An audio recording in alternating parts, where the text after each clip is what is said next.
Sa burol ng isang kilalang big boss ng sindikato sa Maynila, 12 ng mga tauhan na may mga siga at kinatatakutang mukha ang yumuko ng may paggalang sa harap ng kabaong ng kanilang amo. Ngunit may isang lalaking nakatayo lang, malamig ang ekspresyon, pinaglalaroan ng isang Zippo lighter.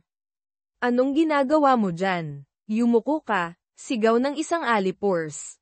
Ngumisi ang lalaki, "Kailan pa yumuyuko ang isang piskal sa mga kriminal na tulad ninyo?"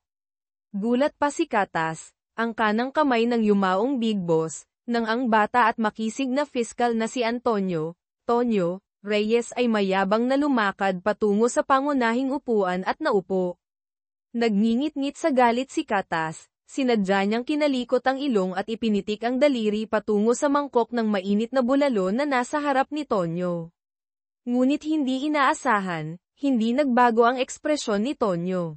Kalmado niyang kinuha ang kutsara, inubos ang sabaw sa isang higop, at pagkatapos ay ipinatong ang isang folder ng mga dokumento sa mesa. Tumahimik ang buong lemay. Ang bata at gwapong piskal na ito, si Antonio Reyes, ang pinakamagaling sa Manila City Prosecutor's Office. Sa trabaho, siya'y matalas tulad ng kutsilyo, desidido tulad ng kulog at kidlat. Ngunit sa buhay, siya'y isang mapagmahal na asawa at ama. Dahil ayaw ng kanyang asawang si Maria na masangkot siya sa mga mapanganib na kaso laban sa malalaking korporasyon, tinanggihan ni Tonyo ang malaking alok mula sa Castro Holdings, isang makapangyarihang imperyo sa negosyo. Nang gabing iyon, kaarawan ng kanilang anak na si Ana.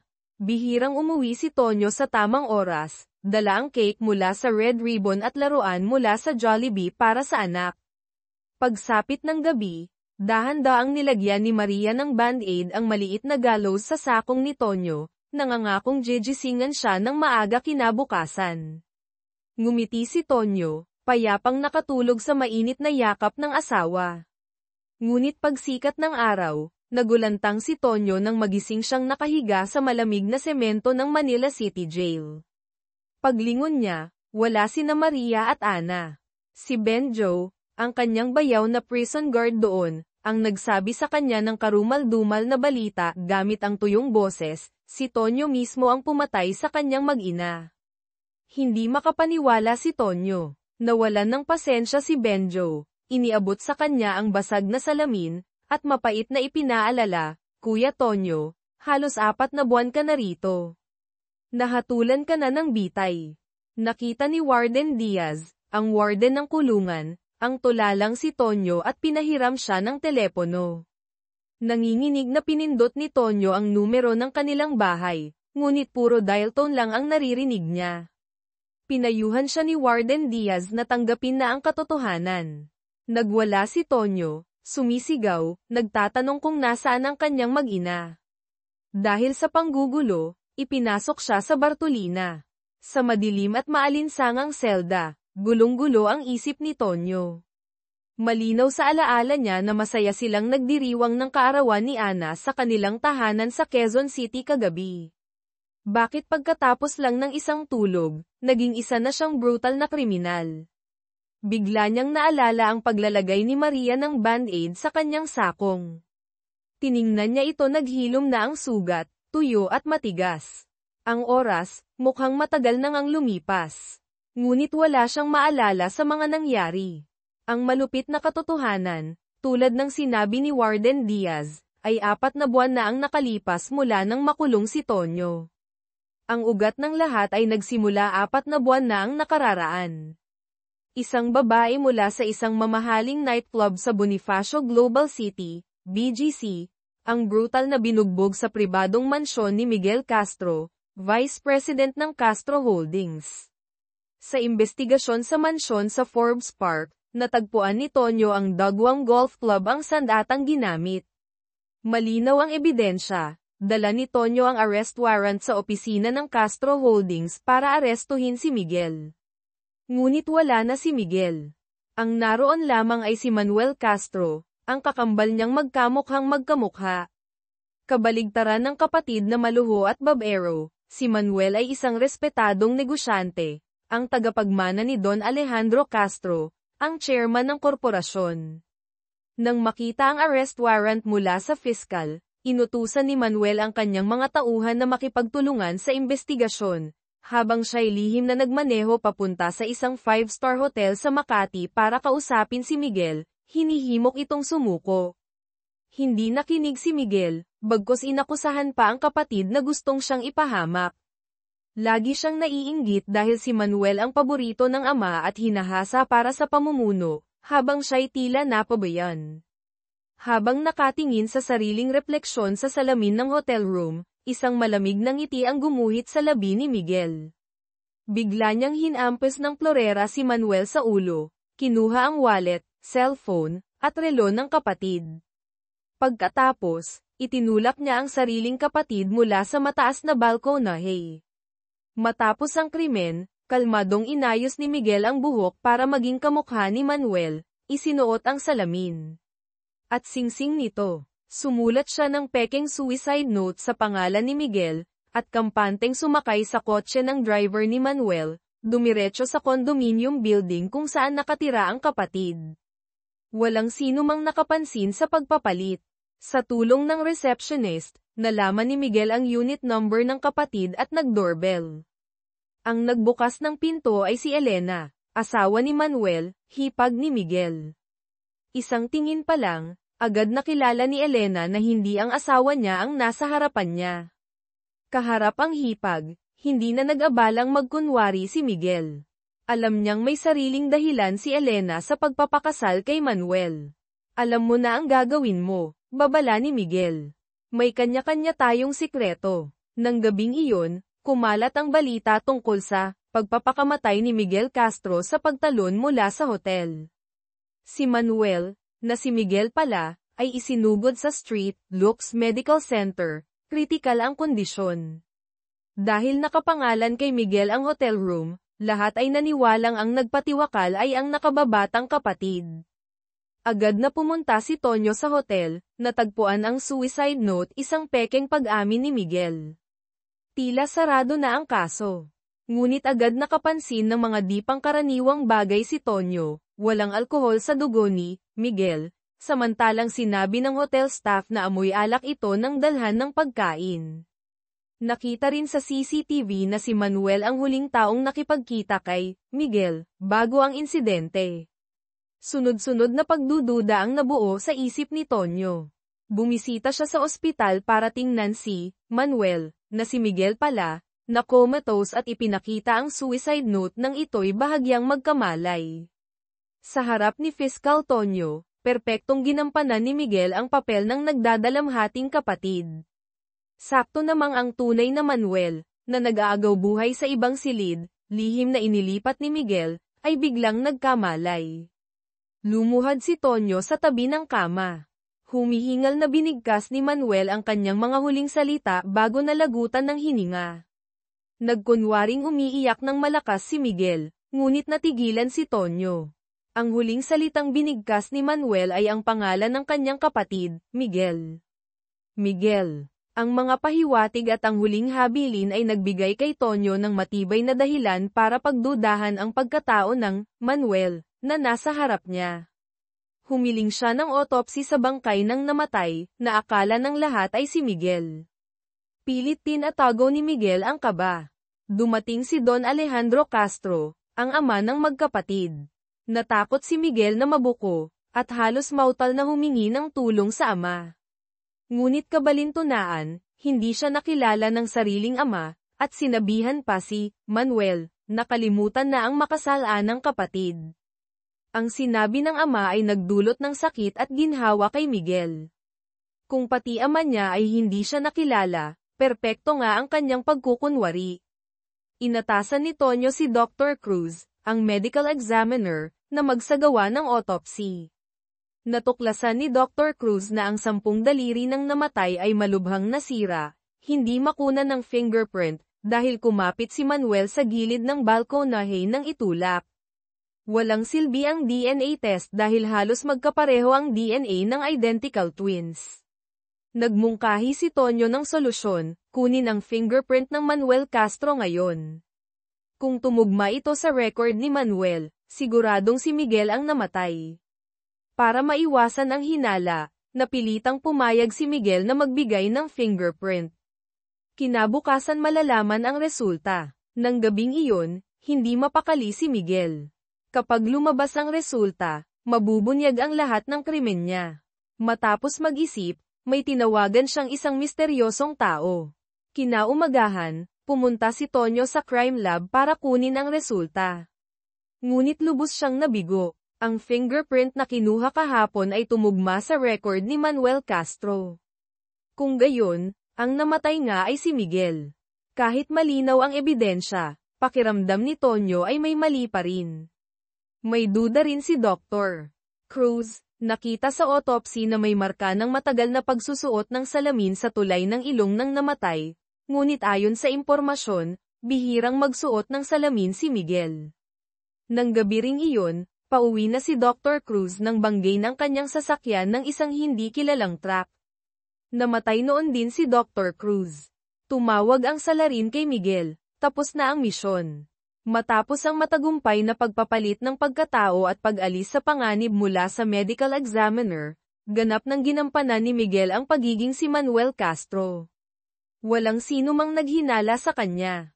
Habang tinatapos na ang kaso, biglang naalala ni Tonyo ang isang detalye, may nagsabing si Miguel ay may acmephobia, takot sa matutulis na bagay. Wala nito si Manuel. Para subukan, sa isang misa sa simbahan, sinadyang iniabot ni Tonyo kay Manuel ang isang folder na may tales sa gilid. Tulad ng inaasahan, bahagyang nataranta si Manuel, pilit itinatago ang pagkailang. Ang reaksyong ito ang lalong nagpatibay sa hinala ni Tonyo. Kahit na-cremate na ang katawan ni Manuel, na napagkamalang si Miguel, hindi sumuko si Tonyo. Naging balisa si Miguel sa pagiging mapilit ng fiscal at nagsimulang magplano para patahimikin si Tonyo. Hindi nagtagal, sa kabila ng utos ng nakatataas, nagplano si Tonyo na arestuhin si Manuel sa isang construction site ng Castro Holdings. Naniniwala siyang nabayaran ang National Bureau of Investigation, NBI, forensics para pekain ang resulta ng fingerprint. Ngunit nang makaharap si Tonyo, ginawa ni Miguel ang isang kabaliwan, idiniin niya ang kanyang dalawang kamay sa nagbabagang bakal, tuluyang sinisira ang kanyang mga fingerprint. Tumawa siya ng parang baliw, hinahamon si Tonyo, "Oo, ako nga si Miguel Castro. Patunayan mo." Sa harap ng brutal na kriminal, hindi natinag si Tonyo. Lihim niyang ni-record ang pag-amin ni Miguel. Kailangan lang ng voice analysis para malaman ang pagkakaiba ng magkapatid.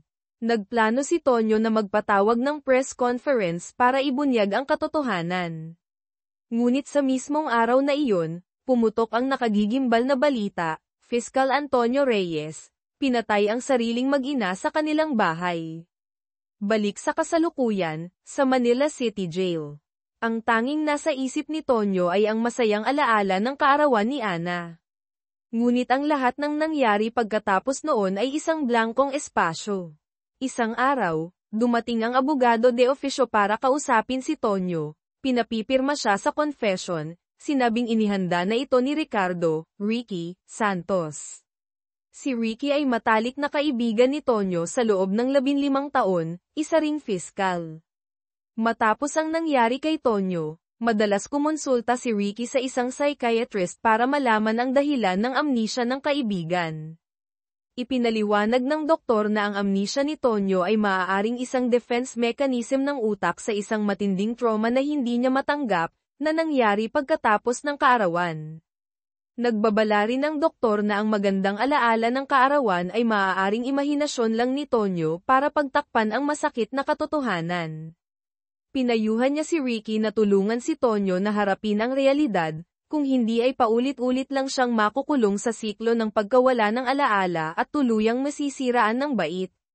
Mula kay Ricky, nalaman ni Tonyo ang katotohanan tungkol sa gabing iyon 4 na buwan na ang nakalipas. Dahil sa hinalang may ibang lalaki si Maria, sa sobrang galit at selos, napatay ni Tonyo ang asawa. Pagkatapos, sa pagkataranta, napatay din niya ang anak na si Ana, isinilid ang bangkay sa maleta, at itinapon kung saan. Kahit galing pa ito sa kanyang pinakamatalik na kaibigan, hindi makapaniwala si Tonyo. Paano niya magagawang saktan ang mga taong mas mahal pa niya sa kanyang buhay?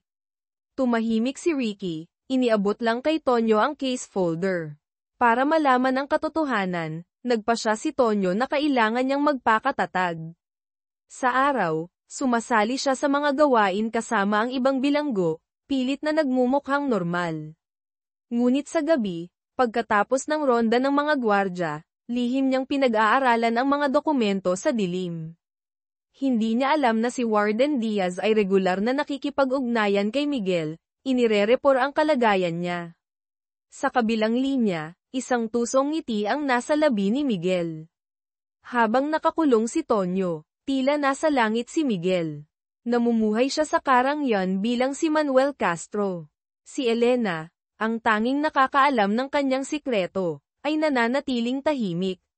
Sa harap ng publiko, sila'y masayang mag-asawa, at ang pamangkin ay naging anak na rin ni Miguel. Sa pag-aaral ng kaso, nakita ni Tonyo na ang description ng crime scene ay salungat sa kanyang masasayang alaala. Nakasaad sa report na nag-away sila ni Maria ng gabing iyon tungkol sa di anong kalaguyo nito, na humantong sa trahedya. Kahit detalyado at lohikal ang report, hindi ito matanggap ni Tonyo.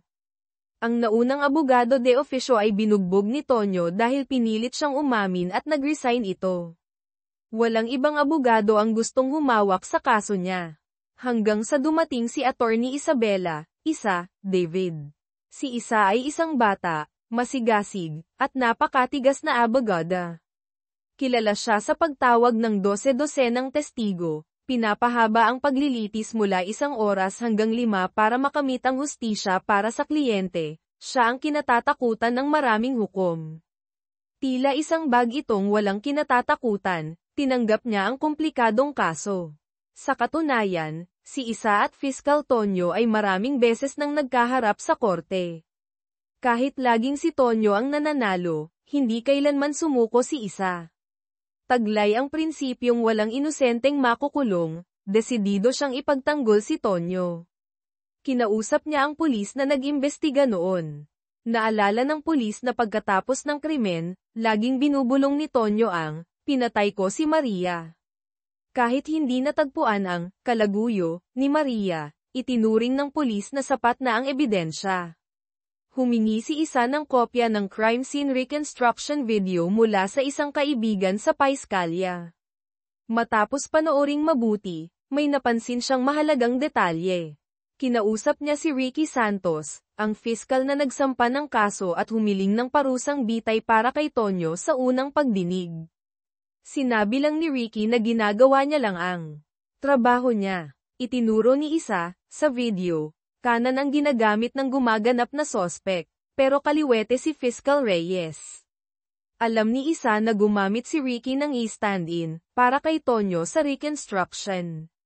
Simpleng paliwanag ni Ricky, dahil may amnesia si Tonyo at hindi makipagtulungan, pero malinaw ang ebidensya, kinailangan niyang gawin iyon para makumpleto ang kaso.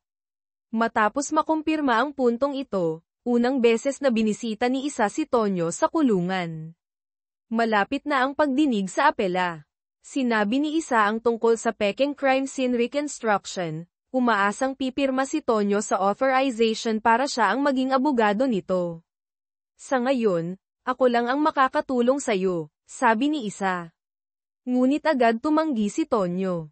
Ang tanging gusto niya ngayon ay maibalik ang nawawalang alaala. Hindi iyon magagawa ni Isa. Ngunit nakiusap siyang huwag sumuko si Tonyo, kahit man lang para makaiwas sa parusang kamatayan.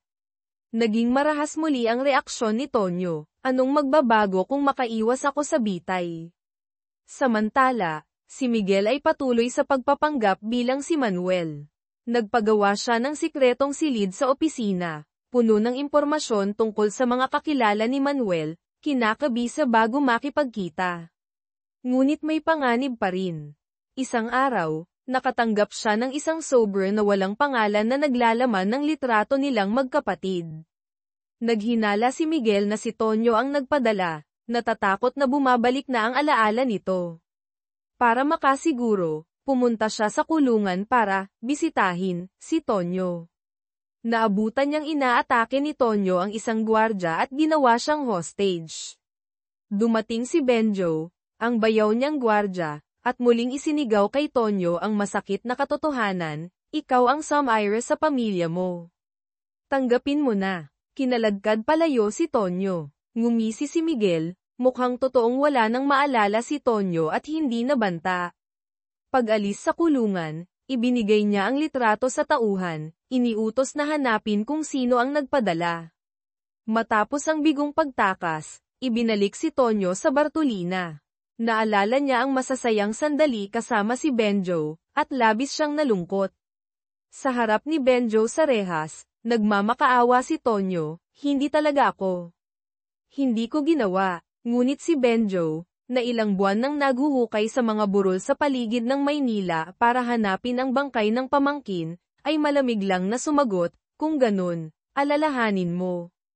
Alalahanin mo kung saan mo itinago si Ana.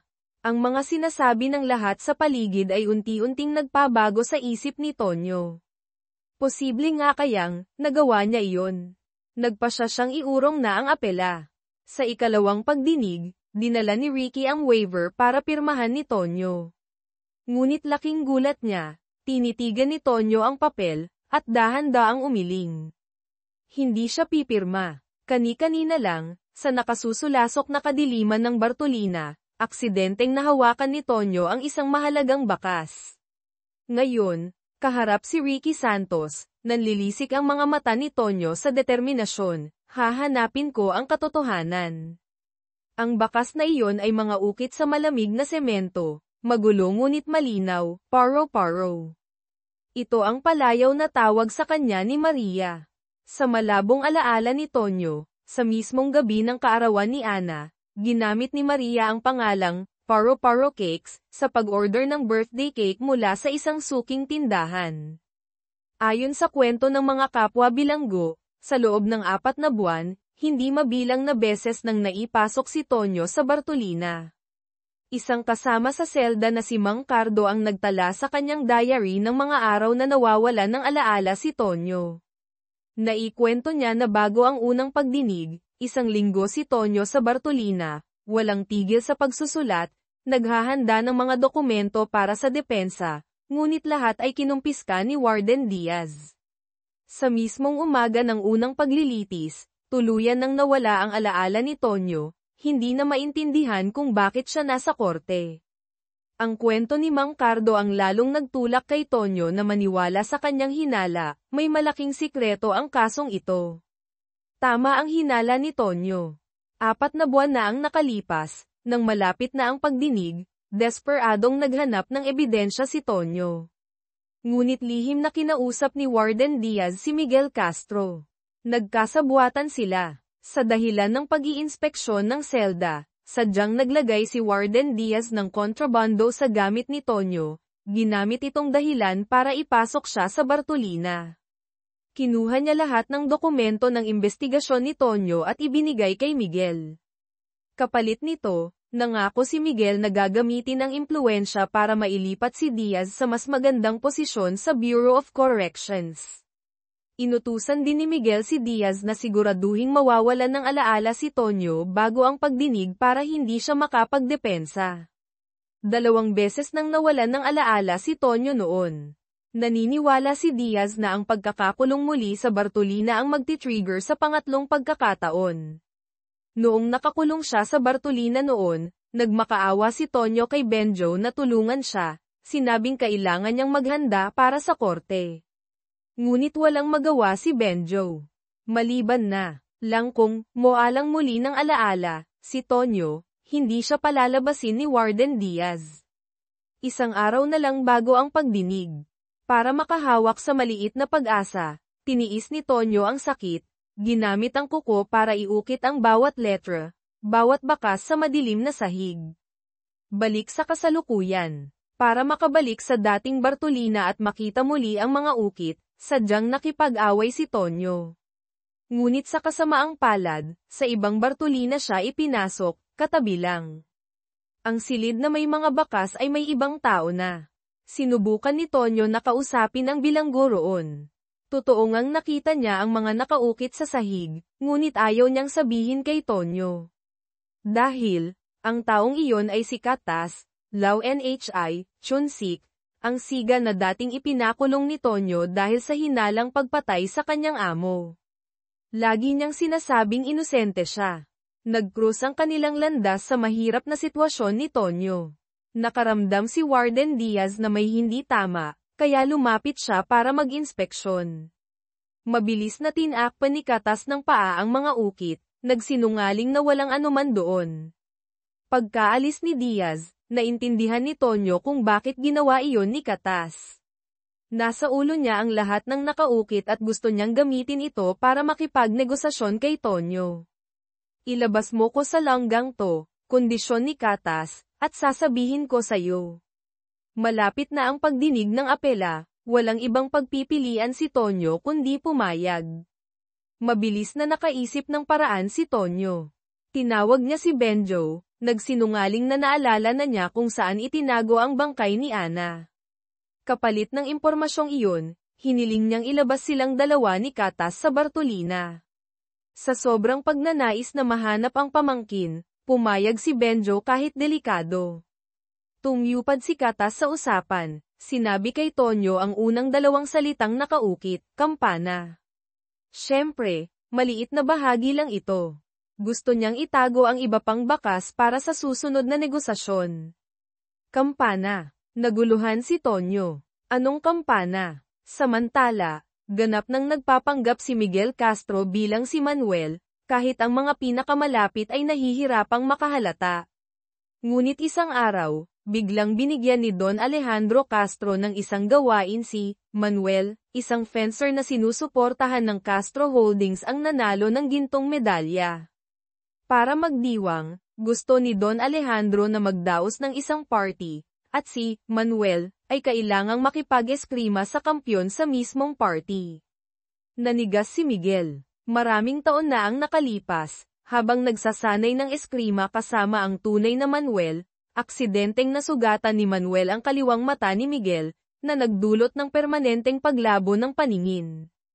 Noong panahong iyon, umiyak si Manuel sa pagsisisi, ngunit malamig siyang sinigawan ni Don Alejandro na pigilan ang pag-iyak, at ni hindi man lang tinanong ang kalagayan ng sugat ng bunsong anak.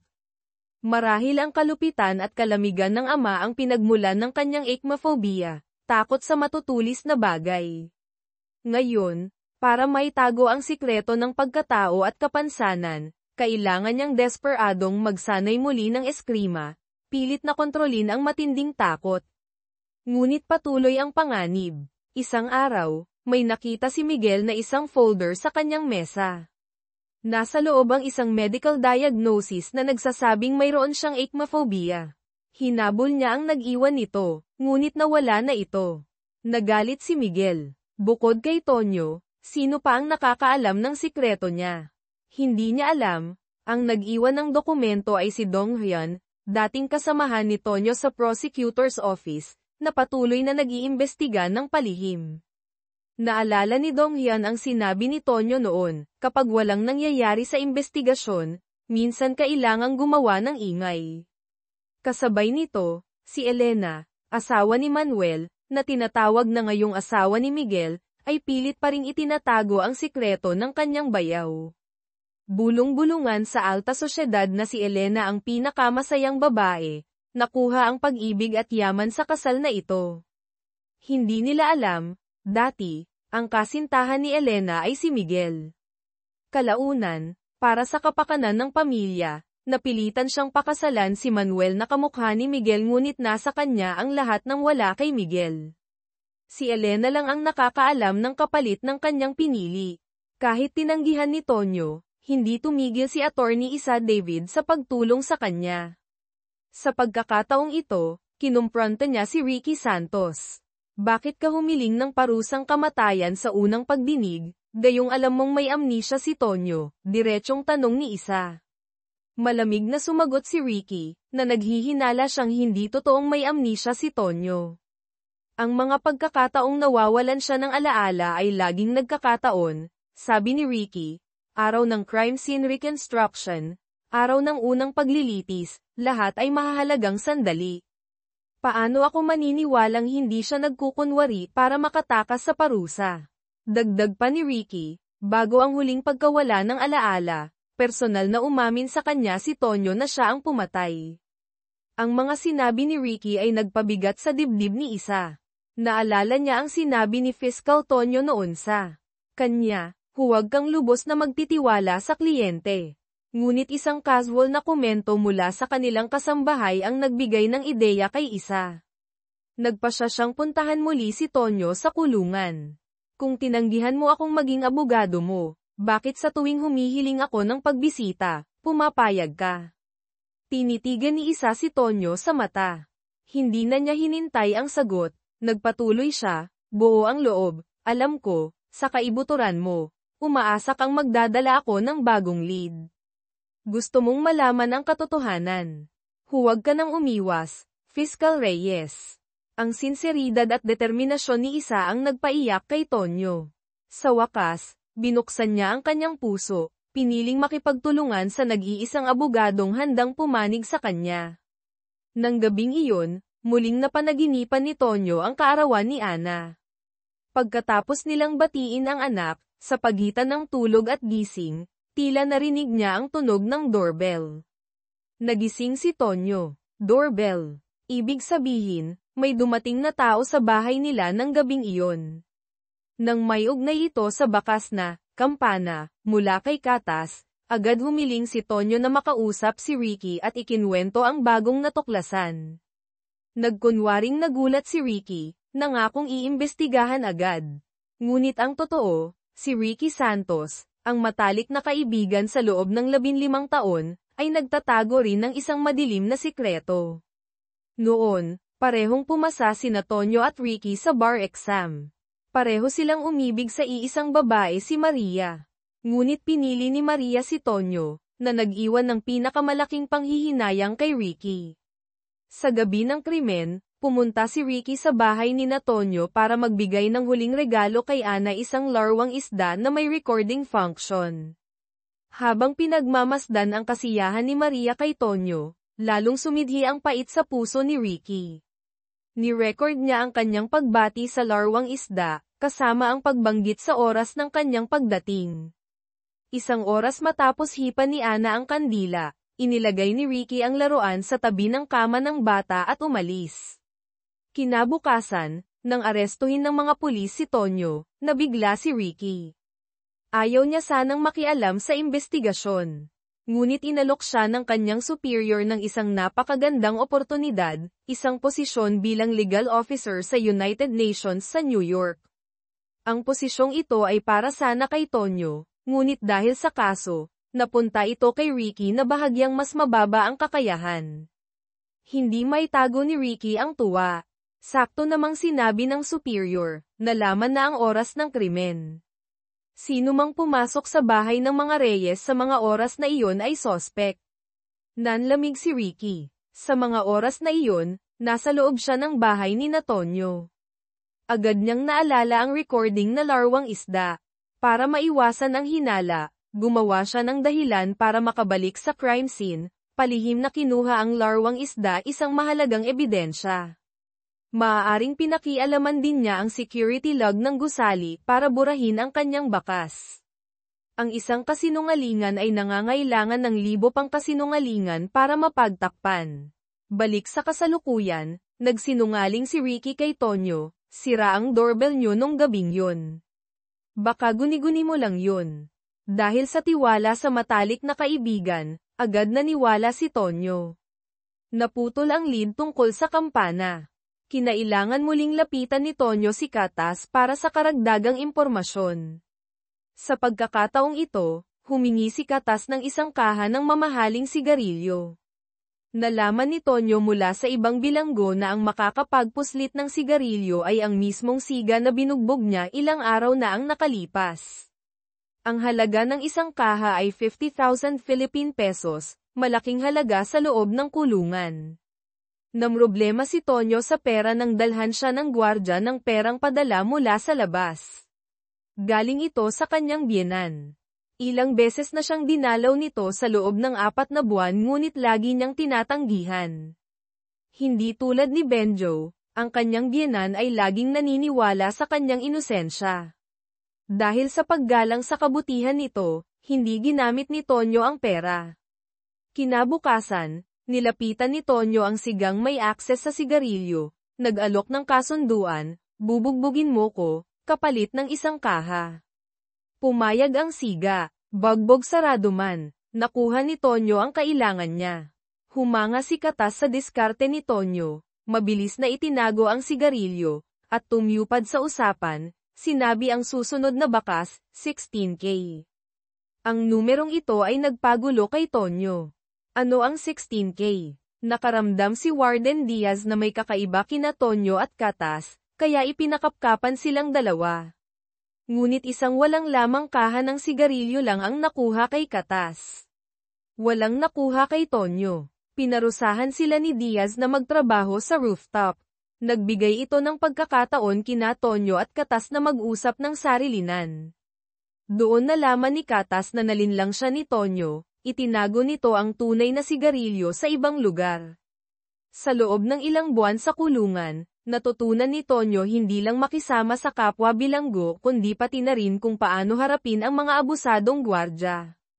Habang pinipiga ni Tonyo ang utak sa kahulugan ng 16K, si Miguel naman ay nahaharap sa malaking problema.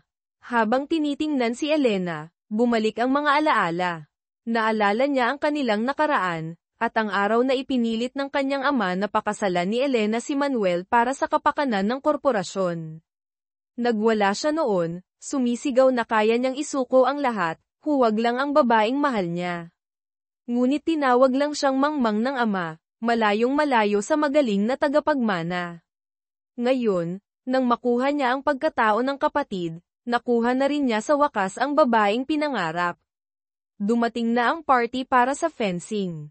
Tulad ng inaasahan ni Don Alejandro, kailangang harapin ni Miguel ang kampyon. Bago ang laban, banilina ni Miguel ang kalaban na, dahan-dahan lang, ngunit hindi ito naintindihan ng propesyonal na atleta, lumaban ito ng todo at madaling tinalo si Miguel.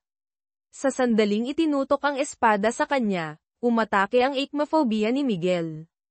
Hinimatay siya sa harap ng lahat. Nakita ito ni Donghyun, na naroon din sa party. Pagkatapos ng pag-aresto kay Miguel, palihim niya itong sinubaybayan, at nakuha pa nga ang kopya ng kanyang psychological diagnosis. Nang makitang hinimatay si Miguel dahil sa eskrima, lalong tumibay ang hinala ni Donghyun. Pagkagising, gustong kausapin ni Miguel ang ama ngunit hinarang siya ng mga gwardya. Hindi niya alam, sa mga sandaling iyon, nasa pribadong prayer room si Don Alejandro, nakatitig sa larawan ng tunay na Manuel, bumubulong ng pangungulila sa yumaong panganay na anak. Lumalabas na alam na niya ang katotohanan sa simula pa lang. Alam niyang ang panganay niya ang namatay, alam niya ang sikreto ng pagpapanggap ni Miguel. Nang tanggihan ng ama, galit na pinuntahan ni Miguel ang fencer na tumalo sa kanya, at palihim na tinapakan ng malakas ang kamay nito na ginagamit sa eskrima bilang paghihiganti. Pauwi, huminto si Miguel para bumili ng regalo para sa kanyang anak, pamangkin niya. Ngunit pagkatapos pumirma sa resibo, bigla niyang napansin, na isulat niya ang pangalang, Miguel Castro, sa halip na, Manuel Castro. Kinilabutan siya ng maalala, pagkatapos ng autopsy ni Manuel, na akala ng lahat ay si Miguel, pangalan din niya ang naisulat niya sa confirmation form ng NBI. Malaking problema ito. Kapag may nakakita sa form na iyon, mabubunyag ang tunay niyang pagkatao. Agad niyang kinontak ang direktor ng NBI, gustong bawiin ang form, ngunit sinabihan siyang maghintay hanggang bukas. Ang palihim na pagpunta ni Miguel sa NBI hating gabi ay nakita ni Donghyun, na nagmamanman. Nalaman ni Donghyun na 2 beses nang pumunta si Manuel Castro sa NBI para magtanong tungkol sa aksidente sa sasakyan na ikinamatay ni Dr. Cruz, ang medical examiner. Kinabukasan, bumalik si Miguel sa NBI, ngunit nanlumo nang malaman na kinuha na ng isang investigador ang confirmation form kagabi pa. Kasabay nito, Ini-report ng tauhan ni Miguel na natunton na nila ang nagpadala ng litrato at psychological diagnosis si Donghyun nga. Sa mga sandaling iyon, hawak na ni Donghyun ang confirmation form na may pirma ni Miguel Castro, nagmamaneho. Pinagsama ang ebidensyang ito at ang mga sinabi ni Tonyo bago siya makulong, sigurado na si Donghyun, ang Manuel, ngayon ay pekeng si Miguel. Agad niyang tinawagan si Attorney Isa David, humihiling ng agarang pagkikita. Bakit si Isa ang tinawagan? Kailangang balikan ang ilang araw na nakalipas. Pagkatapos maging abogado ni Tonyo, pinuntahan ni Isa si Donghyun, umaasang makakuha ng tulong mula sa dating kasamahan ni Tonyo. Ngunit habang kausap niya sa telepono si Isa, binangga mula sa likuran ang sasakyan ni Donghyun. Kinuha ng mga tauhan ni Miguel ang confirmation form mula sa sasakyan noon. Malubhang nasugatan si Donghyun ngunit himalang nakaligtas. Naalala niya ang huling pagkikita nila ni Tonyo sa kulungan. Hindi lang ang gabi ng krimen ang nakalimutan ni Tonyo kundi pati na rin ang sospek na kanyang iniimbestigahan si Miguel Castro. Bago sila maghiwalay, banilinan ni Donghyun si Tonyo, kailangan mong maalala. Siguradong may kinalaman siya sa pagkakakulong mo. Sa kabutihang palad, na-decode na ni Tonyo ang kahulugan ng 16K. Hindi ito pera, kundi 16,000 grams ang timbang ni Baby Ana noong isinilang. Kasabay nito, batay sa locus yung nahinuha at itinuro ni Tonyo, isang lugar na may kinalaman sa timbang ni Ana. Umakyat si Benjo sa isang kalapit na burol at nagsimulang maghukay. Sa wakas, natagpuan niya ang isang malita. Akala niya'y natagpuan na niya ang labi ng pamangkin, halos tumigil ang tibok ng puso ni Benjo. Ngunit nang buksan niya ito nang nanginginig, wala itong laman. Galit at desperadong hinarap ni Benjo si Tonyo tungkol sa walang lamang malita. Nagsinungaling ka sa akin. Pinaglaruan mo lang ang paghihirap ko, hindi ba? Lalong naguluhan si Tonyo, nanghula lang siya ng lugar base sa timbang ni Ana. Hindi niya akalaing may malitang ang nakabaon doon. Para mahanap ang pamangkin, lumuhad si Benjo sa harap ni Tonyo, nagmamakaawa, sabihin mo lang kung nasaan si Ana, ako, patatawarin. Kita sa lahat ng kasalanan mo. Ngunit walang magawa si Tonyo, magulo pa rin ang kanyang alaala. Ang balita tungkol sa walang lamang malita ay nakarating sa dating superior ni Tonyo, si Supervising Fiscal Reyes, isang malayong kamag-anak, pero ginamit pa rin ang apelyido para sa pagsubaybay, isang taong matuwid at laging naniniwalang inosente si Tonyo. Nagalit siya, inutusan si Ricky Santos na baksang muli ang investigasyon. Kung walang laman ang malita, maaaring buhay pa ang bata. Ngunit si Ricky, sa ilalim ng pressure mula kay Chief Fiscal, VNTRUNG, at marahil kay Miguel, ay nagmatigas na tiyak na may sala si Tonyo at tinanggihan ang kahilingan. Kinampihan ng Chief Fiscal si Ricky. Hindi rin sumuko si Attorney Isa David. Hiniling niya kay Ricky na ipa-analyze ang DNA sa loob ng malita. Pumayag si Ricky nang napipilitan, ngunit idiniin, kahit ano pa ang makita dyan, hindi magbabago ang hatol na kamatayan kay Tonyo. Buong tapang na sinabi ni Isa, lalaban ako hanggang sa huli. Nang magkita sila ni Tonyo, iniabot ni Isa ang isang maliit at lukot na papel. Nakasulat dito, Nay, huwag niyo munang lilinisin ang bahay. Ito ang mensaheng palihim na ibinigay ni Tonyo sa kanyang biyenan 3 araw matapos ang krimen, bago siya tuluyang mawalan ng alaala sa unang pagkakataon. Naniniwala si Isa na may dahilan si Tonyo sa pagsulat nito. Biglang may naalala si Tonyo, hiniling niya kay Isa na tulungan siyang makabalik sa kanilang bahay. Baka may clue doon. Nang mabalitaan ang aksidente ni Donghyun, nag-alala si Tonyo, sinabihan si Isa na humingi ng tulong kay Supervising Fiscal Reyes. Kasabay nito, ipinakikilala ng Chief Fiscal si Ricky Santos kay Miguel Castro. Ngayon lang nalaman ni Ricky na si Miguel pala ang nagrekomenda sa kanya para sa posisyon sa United Nations.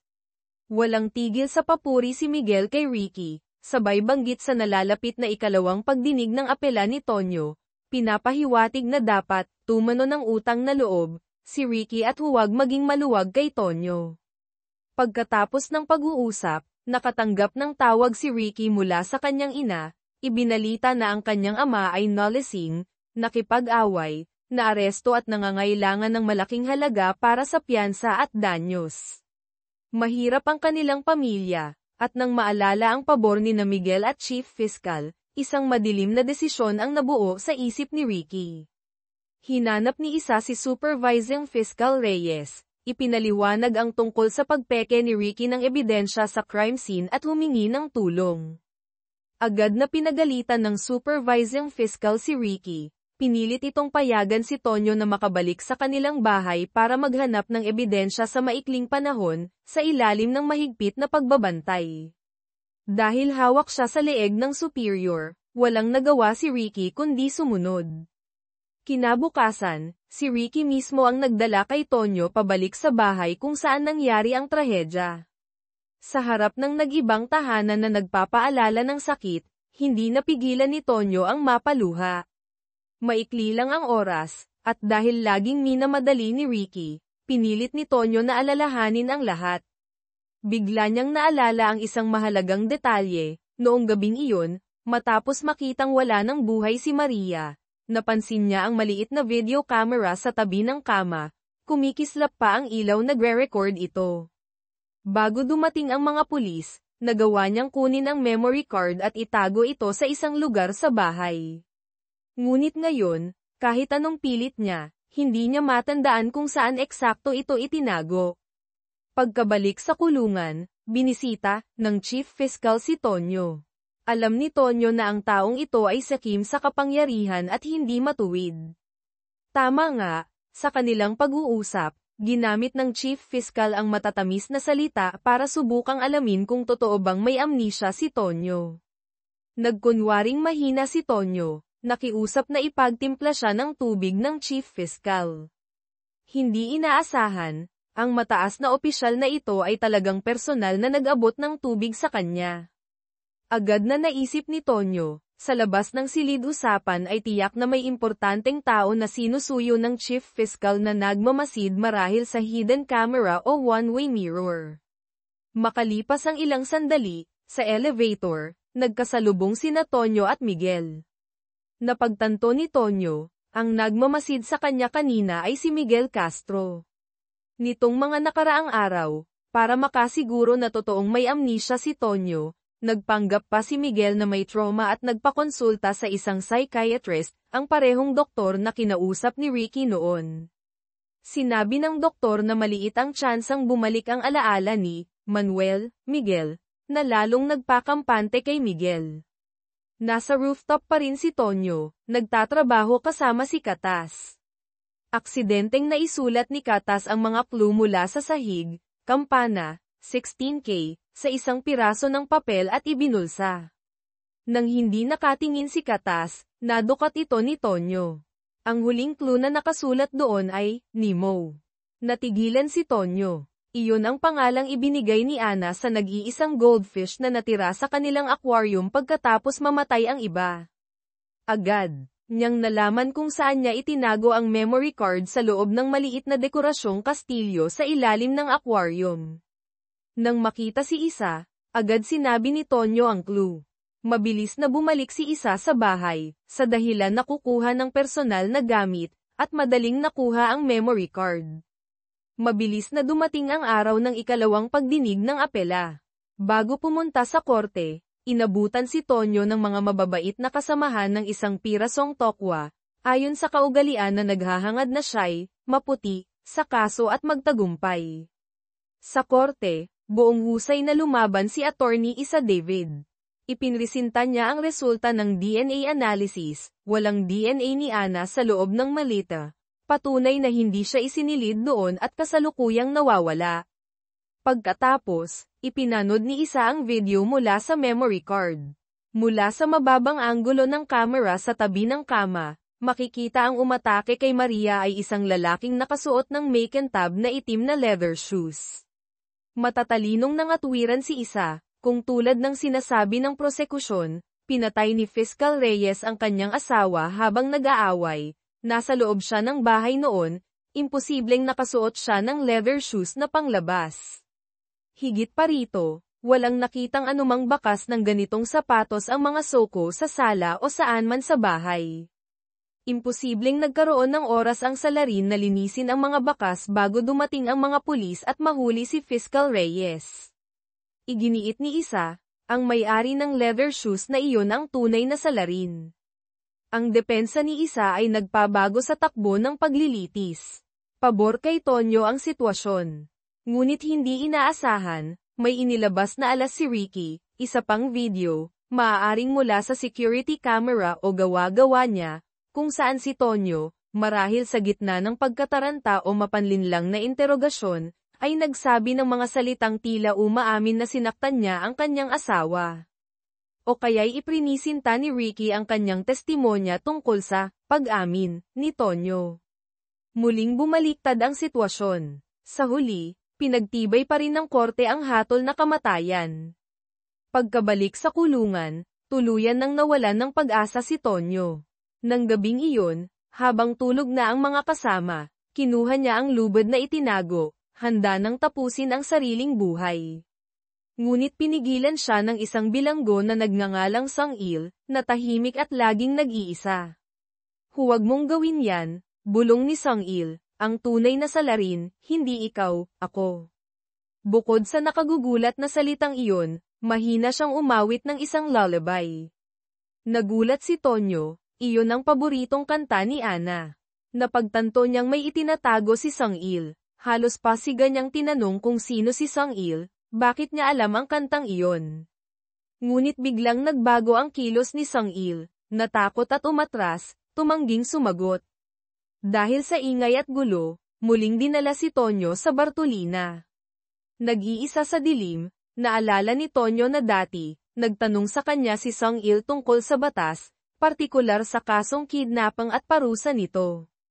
Isang kutob ang sumagi sa isip niya, maaaring may kinalaman si Sangil sa pagkawala ni Ana. Noong mga nakaraang araw, tinuruan ni Tonyo si Sangil at iba pang bilanggo ng mga pangunahing kaalaman sa batas.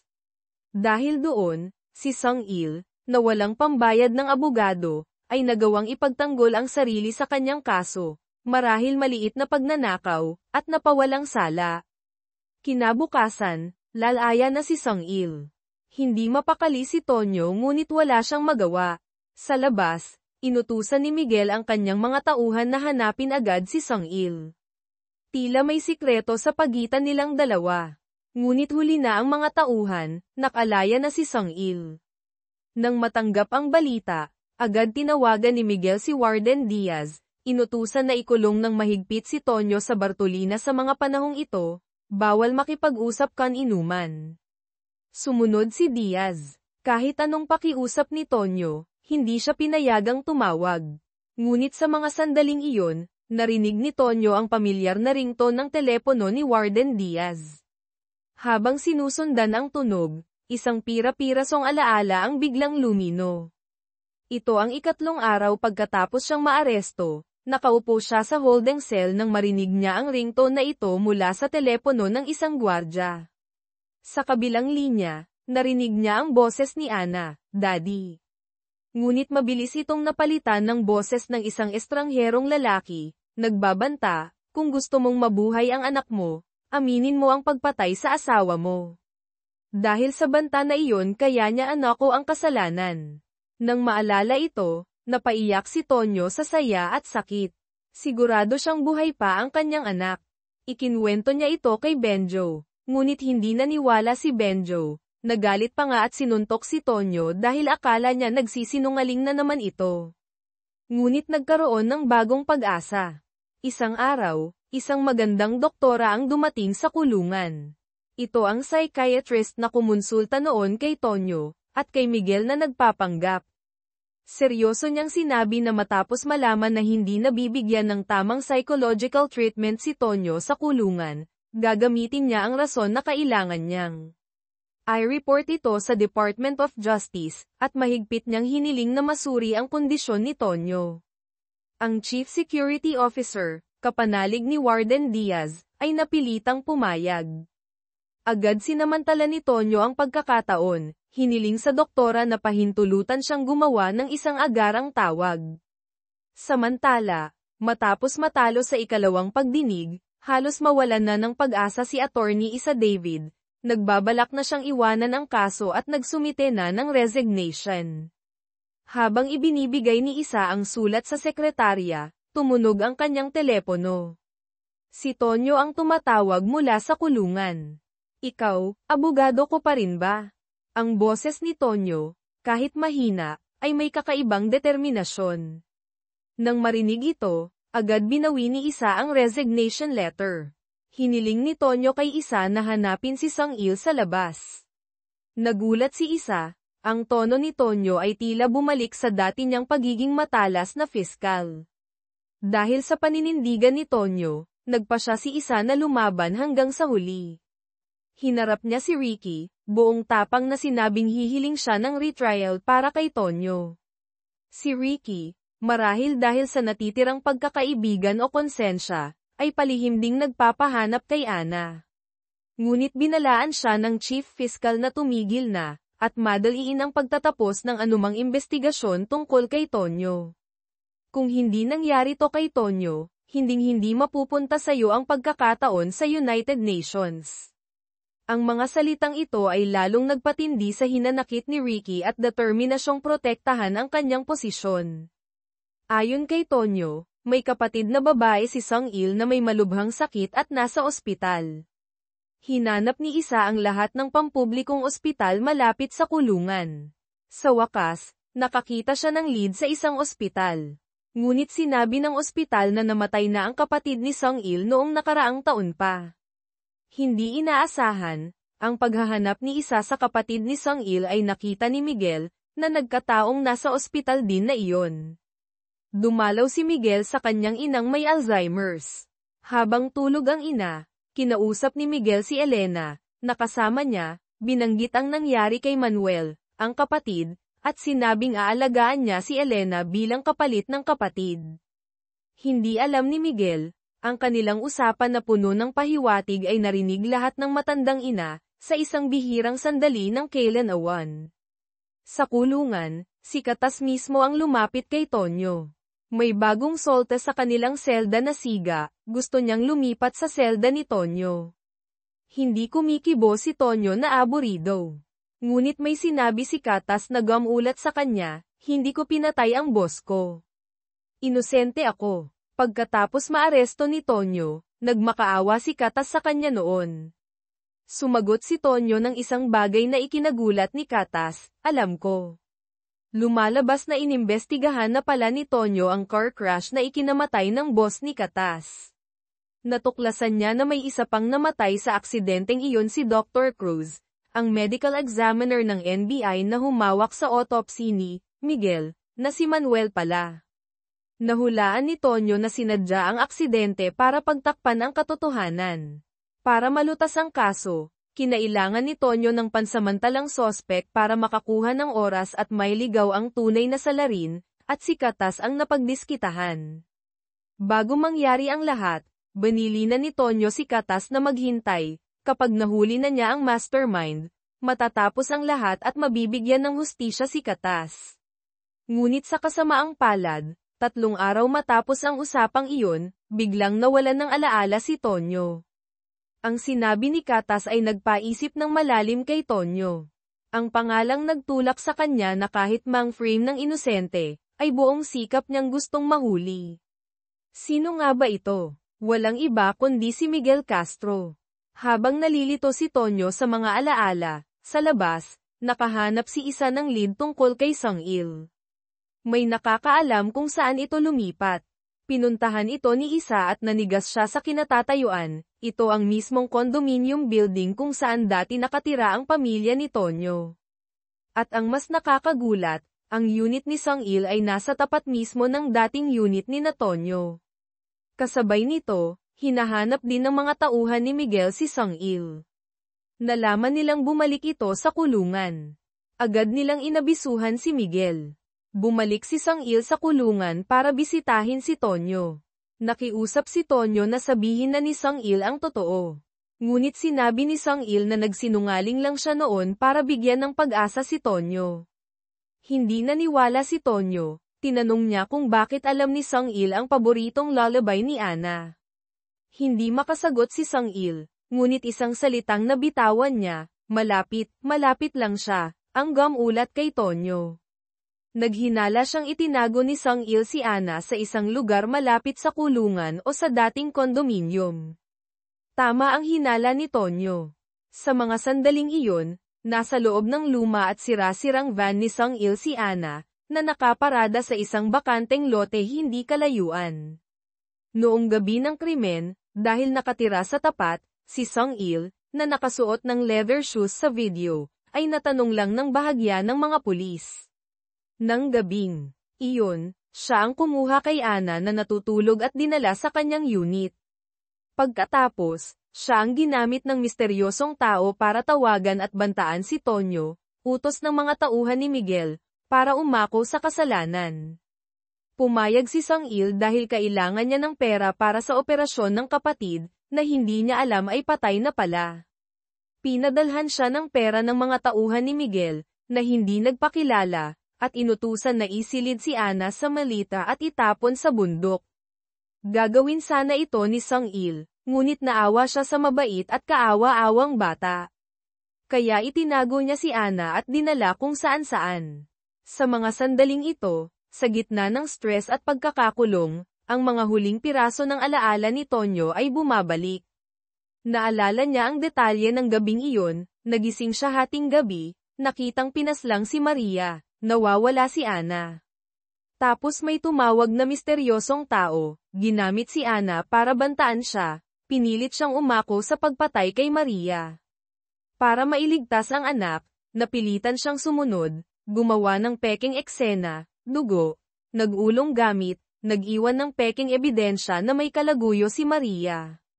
Ngunit hanggang ngayon, kahit anong pilit niya, hindi niya maalala ang mukha o boses ng misteryosong tumawag. Ini-report ni isa kay Tonyo ang nalaman niya. Nang malaman na matagal nang patay ang kapatid ni Sangil, lalong naniwala si Tonyo na nagmamadaling lumaya si Sangil dahil may kinalaman ito kay Ana. Hinikayat ni isa si Tonyo na mag-apela sa Korte Suprema, baka may tsansa pang makaiwas sa bitay. Tumanggi si Tonyo. Masyadong matagal ang proseso. Hindi niya matiyak kung ligtas si Ana sa mga panahong iyon. Isa pa, nahatulan na siya ng kamatayan, kahit may bagong ebidensya, napakahirap ng baliktarin ang hatol agad-agad. Para mailigtas ang anak, mayroon ng mapangahas na plano si Tonyo, pagpuga. Isang kapwa bilanggo ang nagsabi na may isang matandang, eksperto, sa pagpuga sa kulungang ito. Agad siyang hinanap ni Tonyo. Ngunit sinabi ng matanda na ang Manila City Jail ay napakahigpit, 360 degrees walang dead spot, imposibleng makatakas. Subalit, may idinugtong ang matanda na palaisipan, pero kung ikaw, isang fiscal na na-frame up, baka may pagkakataon. Naguluhan si Tonyo, hanggang sa mapatingin siya sa appeal form na hawak. Nabuo na ang plano ng pagtakas, hindi siya mag-aapela. Kapag naging pinal na ang hatol na kamatayan, ililipat siya sa maximum security prison sa Muntinlupa, kung saan nakakulong ang mga may parusang kamatayan. Doon, maaaring iba ang seguridad, at baka makahanap siya ng pagkakataong tumakas. Kahit napakadelikado, buo na ang loob ni Tonyo. Si Miguel naman ay nahaharap din sa malaking gulo. Isang araw, isang maganda at matalinong Filipino-American na babae na nagngangalang Jennifer ang bumalik sa Pilipinas. Si Jennifer ay dating kasintahan at napakalapit na kaibigan ng tunay na Manuel. Hinanap niya si Manuel, Miguel. Agad niyang naramdaman na may mali, tila estranghero si Manuel, sa kanilang mga pinagsamahan. Nag-alok si Jennifer na magkita sila ng sila lang. Kinabahan si Miguel, ngunit sa mga dokumento tungkol kay Manuel na nakalap niya, walang detalyadong impormasyon tungkol kay Jennifer, marahil lihim ang kanilang relasyon. Habang nag-aalala siya, pumunta si Jennifer sa bahay nila at kinausap si Elena. Ibinunyag ni Elena kay Miguel na si Jennifer ay matalik niyang kaibigan, at lihim na kasintahan ni Manuel, ang taong pinakamakakakilala kay Manuel. Para hindi mabisto, nakipagsabuatan si Elena, sinabing si Manuel ay natroma sa pagkamatay ng kapatid kaya nawalan ng ilang alaala, kaya hindi maalala si Jennifer. Ngunit hindi madaling malinlang si Jennifer. Nag-hire siya ng private investigator para imbestigahan si Manuel. Nakapaghanda na si Miguel, sinuhulan ng kanyang tauhan ang investigador para magbigay ng